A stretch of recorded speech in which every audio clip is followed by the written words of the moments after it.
Welcome on in. I'm Velvet. Thanks for joining me today in The Sims 4 for a lovely, lovely speed build. So today in The Sims 4, we are building a beautiful modern 2-bedroom home. And this was actually a little build challenge that I did. And the build challenge was no cheats, no mods.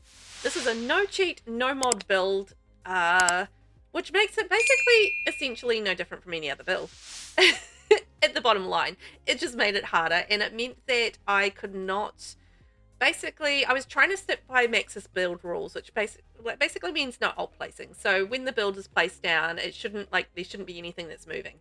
So no alt placing, no move objects, no debug, no cheats whatsoever, and I didn't use my mods either. So yeah, that made it really interesting. It was actually really fascinating to build this and just really see what limitations we have when we don't have things like the cheats and the mods in there, and how much you sort of get used to being able to move things off the grid by using the alt placing. It makes it really, really interesting that you can sort of, yeah, that you have so many limitations, I guess, when you're building. Like, you can't place things in certain angles, and you can't have like columns on the end of the walls, and just like little things like that. You're just like, oh, okay, I didn't realize that you couldn't do that. And it's just like simple things, because I use sort of the cheats and the mods all the time with building, that I didn't realize I couldn't do with building, which was actually, yes, so interesting. I did want to go a little easy on myself, so I chose a modern style build, because that's the build style that I'm pretty comfortable with in terms of, you know, styling it and everything like that, because I figured no cheats, no mods was going to be hard enough. And I also did this as a limited pack challenge, so again, just making it harder on myself. So this is base game only with Lovestruck, Realm of Magic, and Werewolves. Now, to be fair, there wasn't a lot of Realm of Magic or Werewolves that was used, but Lovestruck I used fairly well.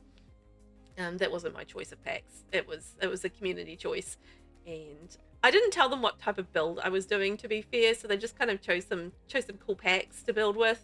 And yeah, Realm of Magic and Werewolves didn't feature heavily in this build. It was a lot of base game with a bit of Lovestruck, but primarily base game heavy, which I think is great, because I think it goes to show how much base game has really evolved in The Sims 4 in the last couple of years, just in terms of the content and bits and pieces that we have.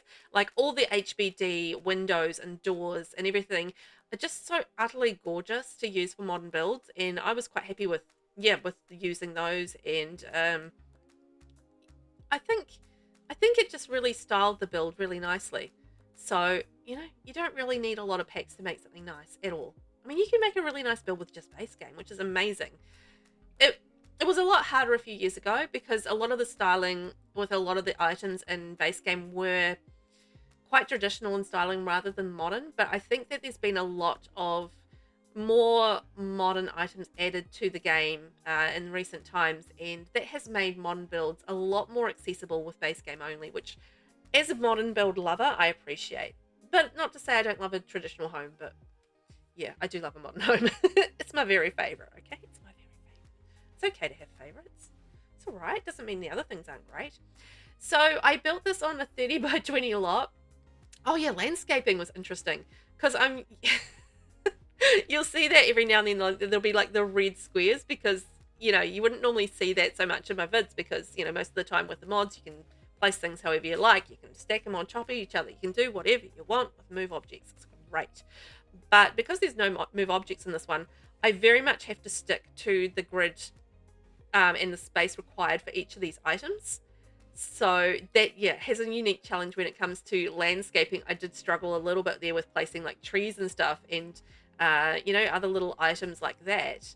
Was quite an interesting thing to kind of deal with. But, you know, it wasn't too bad on the outside, and I didn't actually get as frustrated as I thought I would. Now, I thought without my mods, without my move objects, I was going to get super frustrated with building.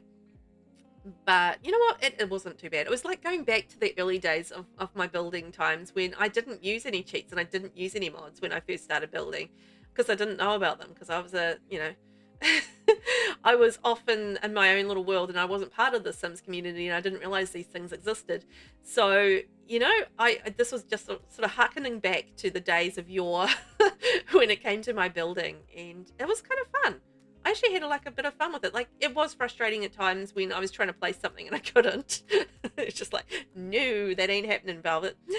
But no, it was pretty minor as terms of the frustrations. So yeah, I was really happy with how it all sort of came together, and I thought it was like a nice little 2-bedroom modern family home. So there is one bedroom which is for the adults or adults, depending on how many people you want to put in there. So a double adult bedroom, and then there was a double single kids bedroom as well. So used 2 single beds in there. I didn't go down the route of a nursery sort of side of things. I just kept it as a kids bedroom. You can always transform it if you need to. It's a fairly good sized room, so I feel like there's room to potter around in there if you really wanted to.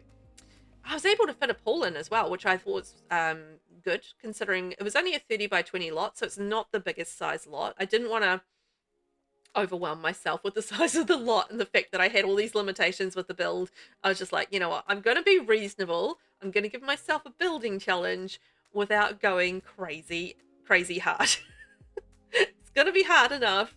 I'm not going to, like, go wild in the things that I could do.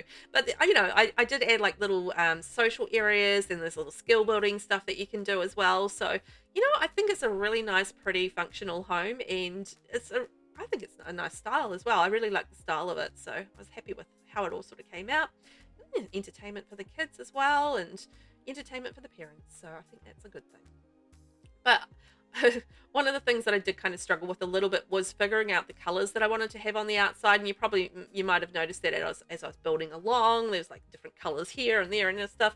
I was trying initially to make it a brick home, and I don't know what it is about me with brick homes, but I struggle with making a brick home unless it's like a real industrial style. And then you use your dark brick, your dark red brick, and you use your brown brick, and you use your dark colors and your greens, like your blacks and your greens, and it works really nicely. But any other style of brick, I don't know what it is about brick, but I struggle with it, and I need to practice it more. So I'm gonna I don't know, I say this now, I want to build some brick homes, but will I remember? I don't know. But I did try to make this brick, but I didn't. It didn't end up that way. I used clapboard and stone, which tends to be a little bit more of what my style leans into. And yeah, I don't know why I struggle with brick so much. This is me discovering that I couldn't put those columns on the end of that wall beside the fridge, because that's normally like a really nice way to end off a wall if you've got a little wall sticking out, is to have like a nice column on it, just to make it feel like it's a little bit more polished and not just like a random wall sticking out. Plus then you don't see both sides of the wallpaper if you've got different wallpapers on both sides, which I did in this instance. So yeah, and I also was quite interesting because I noticed that the curtains were a bit of a struggle if I had columns nearby as well. Like I think I've got a column down the side, yeah, and I couldn't place that curtain in beside a column, which was quite weird. So there's like a couple of instances where I couldn't place curtains, and that was a little strange just without the move objects on. So it was quite interesting just sort of discovering some of the limitations as we went along in terms of what I could do and what I couldn't do without move objects. Fascinating stuff. You learn things, don't you? Every time you build, you just learn something new. But yeah, it was really fun just trying to deal with how things were spaced out, and obviously you had the limitations with the items as well, because this was a limited pack build, and I did want to keep it modern. So the packs, Realm of Magic and Werewolves, it was a little bit of a struggle to use with this build in terms of things. Oh, this is me trying to place a shoe rack, and I realized I couldn't put a shoe rack in front of the mirror, and I'm just like, oh my gosh, no shoe rack in front of the mirror, that's wild. And then I couldn't put it beside the coat rack either, and I was just like, ah. Some of those stock standard things that you would ordinarily do, like you have your coat rack, your shoes, and your mirror, and that sort of thing around in the hall entrance area.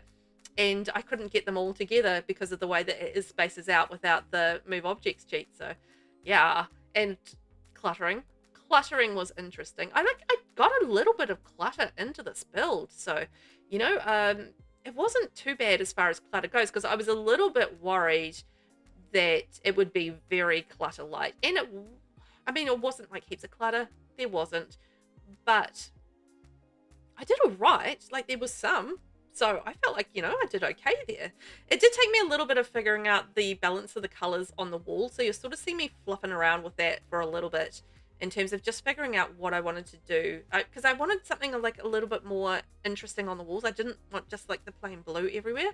And then I saw this base game gray leaf, and I was just like, oh, you know what? That's hitting the spot, because that's kind of the gray working with the gray stone in terms of the colors. So you're getting a really nice color balance with the gray, the navy, the brown, and the white.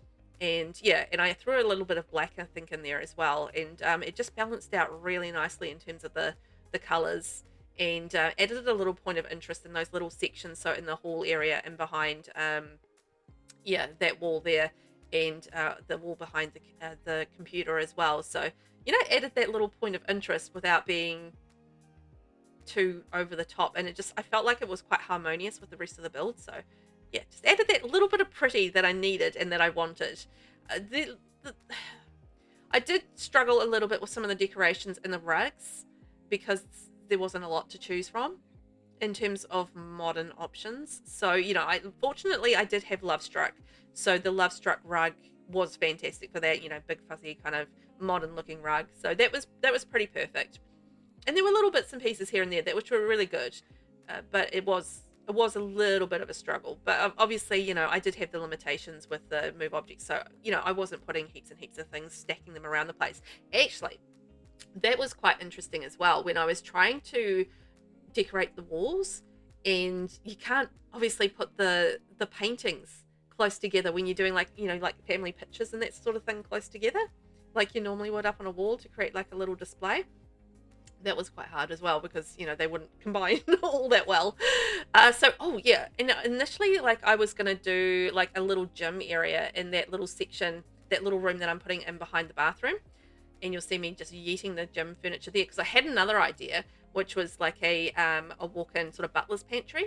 So you have like something in there, like the accessories that you can use in there. I think I ended up just putting one accessory in there, because I realized that I had the Lovestruck bar back, and I could sort of like just basically pretend that we had like a buffet type ingredient area in there, because I didn't have, for an ordinary pantry, all the ingredients that you would normally have, like from if you're using the dine out pack, and you'd have like the pantry sort of area, or you'd have lots of clutter with all the different kitchen items from like Kitchen Clutter Pack and Home Chef Hustle and Cool Kitchen and all those items. I didn't have those, so I had to kind of make do with the bar back that we have from Lovestruck, which has lots of different ingredients on there. So that was kind of to represent the idea of a pantry. And then I think I put like a coffee maker in there as well, just to make it a functional area too. But if you wanted to, you could actually put the counters in there and have like microwave, popcorn maker, ice cream maker, waffle maker, whatever you wanted in there, which would be quite handy. I did not have those available to me, so I didn't put them in there. But you could if you wanted to.